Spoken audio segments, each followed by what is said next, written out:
మంగళగిరిలో పేదలకు ఇళ్ల పట్టాలను పంపిణీ చేశారు మంత్రి లోకేష్. ఎన్నిసార్లు ఎన్నికలు వచ్చినా తాను మంగళగిరి నుంచే పోటీ చేస్తానని తెలిపారు. మంగళగిరి అభివృద్ధి కోసం నిరంతరం ఆలోచిస్తున్నట్లు లోకేష్ తెలిపారు.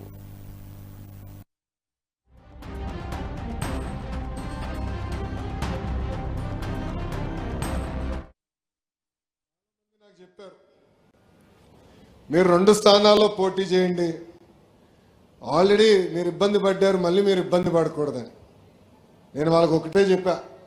5 సంవత్సరాలు కష్టపడ్డాను, మంగళగిరి ప్రజల మనసు గెలుచుకున్నానని నేను భావిస్తున్నా. ఒకే స్థానంలో పోటీ చేస్తా, అది మంగళగిరిలో నేను పోటీ చేస్తా అని చెప్పా. ప్రచారంలో మీ దగ్గరికి వచ్చా, నేను ఆనాడు మీకు కొన్ని విషయాలు చెప్పా.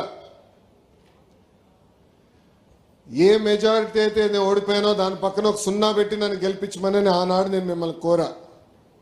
మీరు నాకు ఎంత ఎక్కువ మెజారిటీ ఇస్తే అంత బలం వస్తుంది, పనిచేసడానికి అవకాశం ఉంటుంది అని ఆనాడు కోరా. సర్వేలు చూసాం, అన్ని పార్టీలు సర్వేలు చేస్తాయి, మేము చేసాం. కుప్పం కన్నా వెనుకబడి ఉన్నాం 1%. కానీ ఆ రోజు మీరు చూపించిన ప్రేమ అభిమానం నేను చూసి నేను బాబు గారికి ఛాలెంజ్ చేశా, మీకన్నా 1 ఓటు మెజారిటీ ఎక్కువ నాకు వస్తుంది సార్ అని. అప్పుడు బాబు గారు అన్నారు, కుర్రోలు స్పీడ్ ఎక్కువ మీకని. కానీ ఈరోజు నేను గర్వంగా ఇక్కడ నుంచి చెప్తున్నా, మంగళగిరి ప్రజలు ఎవ్వరు ఊహించిన విధంగా 91,000 మెజారిటీ నన్ను గెలిపించి శాసనసభకు పంపించారు. అమ్మా, మీరు ఇచ్చిన మెజారిటీ కొండంత బలం.